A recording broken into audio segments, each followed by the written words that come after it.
Next adaptation is in plants for their food, for taking in their food. Ingestion of food means how they take their food.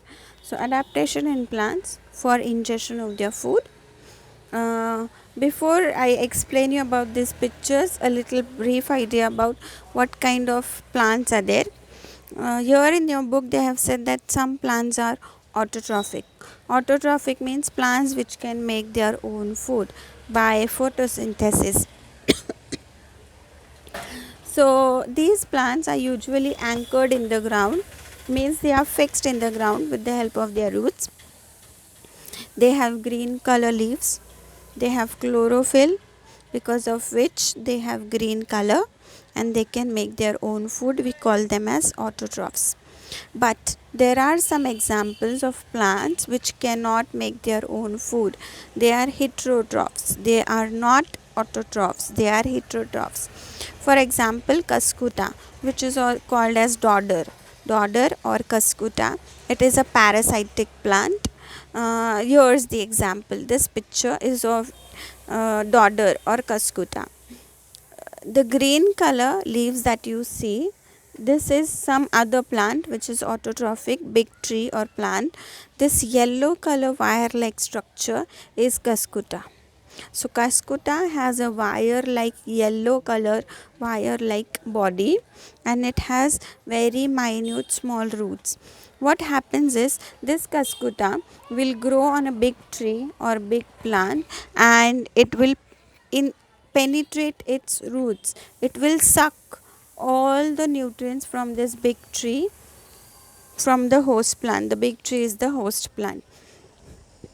With the help of its sucking roots, it will take all the nutrients, it will absorb all the nutrients, and it will grow. And in return, what will happen? The host plant will start slowly drying, it will die. Okay, and this kind of roots of Cuscuta, the roots of Cuscuta are called as hostorial roots.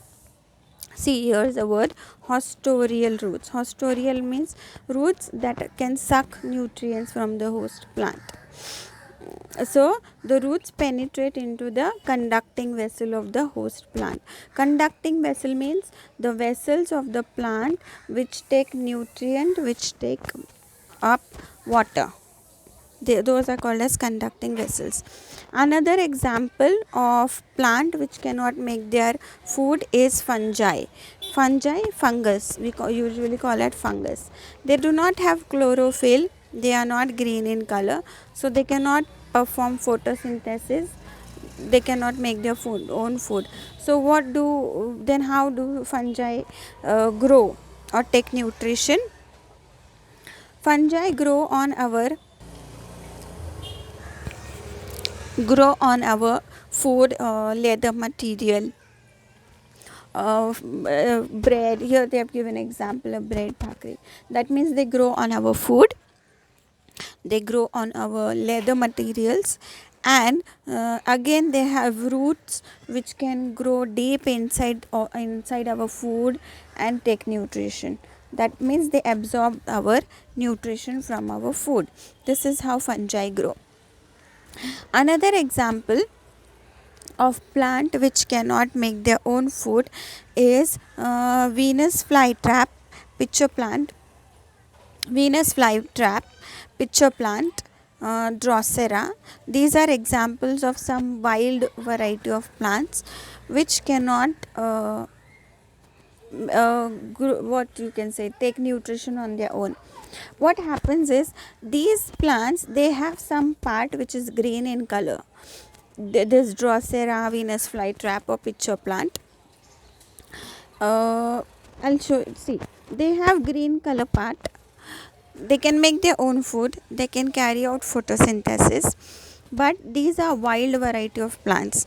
What happens is the land or the soil in which they grow, this Venus flytrap or pitcher plant, wherever they grow, they do not get required amount of minerals like nitrogen, phosphorus, potassium. So in order to get nitrogen, phosphorus like minerals, what they do, they have undergone some adaptation. And what is that adaptation? They have developed some features in them with the help of which they can eat insects that sit on them. So this is Venus flytrap. If you take a close look, this Venus flytrap has two flaps. Around this flap there is hair like structure. These flaps open up and they have little bright color, and inside they are sticky. They have some enzymes, some substances which is released, which is sticky. So when these two flaps are open, if the insect comes and sits, the flap will close. Okay, and it gets stuck up inside. The insect cannot come out, and that insect is digested, and then the plant gets nitrogen and phosphorus like minerals. Okay, so this is adaptation in plants for ingestion of their food, how they take food according to their body structure and requirement.